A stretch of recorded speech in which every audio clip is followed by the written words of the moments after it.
Question की theme ये है कि हमारे पास में यहाँ एक कोई लिक्विड है, उसका कॉलम है और हमने क्या किया कि एक कोई बॉल ली है और शुरुआत में उसको कोई वेलोसिटी वगैरह नहीं दी है, नॉर्मल हमने उसको क्या किया है, ड्रॉप कर दिया है।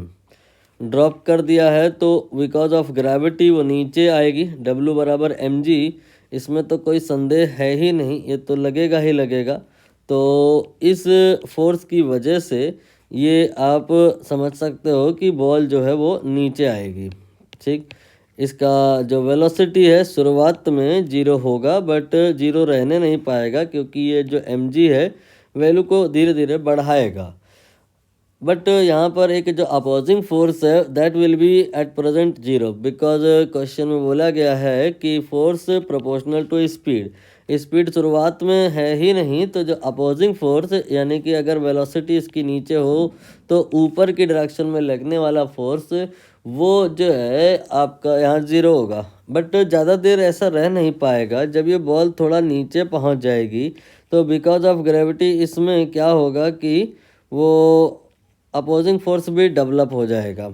यहाँ पर अपोजिंग फोर्स मैंने बनाना शुरू किया है, लेकिन आप नोटिस करना कि जो W बराबर mg है उसका जो एरो लेंथ है मैं वो चेंज नहीं करूँगा। जितना mg पहले लग रहा था उतना ही mg बाद में भी लगेगा।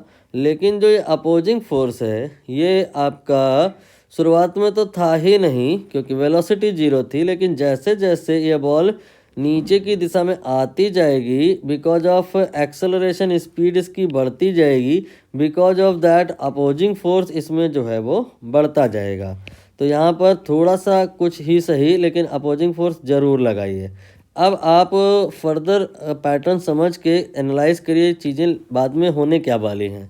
mg की वैल्यू सपोज करो 10 न्यूटन है, तो यहाँ अपोजिंग फोर्स 0 न्यूटन है। थोड़ा और नीचे आए तो mg का वैल्यू उतना ही रहेगा, अपोजिंग फोर्स थोड़ा बढ़ेगा, मान लिया मैंने 2 न्यूटन है।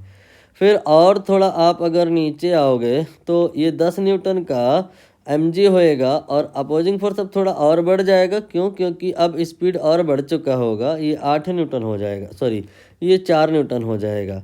तो यहाँ पर कहानी कुछ ऐसी है कि नीचे की डायरेक्शन में लगने वाला जो फोर्स है वो तो फिक्स है, वो तो कांस्टेंट है, वो नहीं बढ़ रहा है नहीं घट रहा है। लेकिन जो अपोजिंग फोर्स है वो धीरे धीरे धीरे धीरे धीरे धीरे बढ़ता जा रहा है और एक टाइम ऐसा आएगा कि उसकी वैल्यू जो है वो mg के बराबर हो जाएगी और फिर यहाँ पर जो अपोजिंग फोर्स है और mg है सबका नेट 0 हो जाएगा। राइट, ये हमने जो कहानी आपको बताई है वो तब है जब हमने बायोंसी कंसीडर नहीं करी है। बायोंसी अगर हम कंसीडर करके चलें तो क्या होगा सोचिए, हर परिस्थिति में mg उतना ही लगाया आपने, नीचे को लगाया आपने, तो हर परिस्थिति में आपको बायोंसी भी लगाना है, उतना ही लगाना है। वो बायोंसी बढ़ेगी नहीं, वो बायोंसी घटेगी नहीं और वो बायोंसी ऊपर की तरफ लगती है। तो आप ऐसा कह सकते हो कि in case buoyancy is considerable what will happen, यहाँ पर ऊपर की दिशा में एक फोर्स तो पक्का ही लगेगा, ऑलवेज लगेगा, दैट विल बी बायोंसी। बाकी जो दूसरा रजिस्टिव फोर्स या अपोजिंग फोर्स है वो वेरिएबल है, शुरुआत में तो वो 0 रहेगा लेकिन धीरे धीरे वो बढ़ता जाएगा और इस बढ़ने वाले फोर्स की वजह से एक ऐसी परिस्थिति आएगी कि at the end downward force जो है वो अपवर्ड फोर्स के बराबर हो जाएगा, नेट फोर्स 0 हो जाएगा और एक्सेलेरेशन 0 हो जाएगा। और एक्सेलेरेशन अगर 0 हो गया है तो इसका मतलब जो वेलोसिटी होगा वो कांस्टेंट हो जाएगा।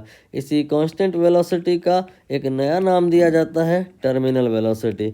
तो यहाँ पर टर्मिनल वेलोसिटी जब ये बॉल एक्वायर कर लेगी नीचे आते टाइम, कब एक्वायर कर लेगी, जब अपोजिंग फोर्स इतना हो जाएगा कि टोटल फोर्स 0 हो जाए, दैट टाइम वेलोसिटी जो होगी वो टर्मिनल होगी, क्योंकि फिर उसके बाद वेलोसिटी बढ़ेगी नहीं। क्यों?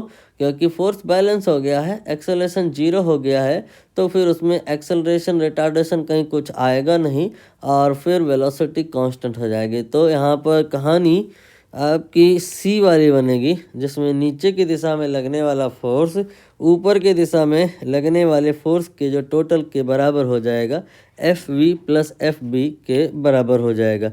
एफ वी यहाँ पे अपोजिंग फोर्स है और एफ बी यहाँ पे बायोंसी है।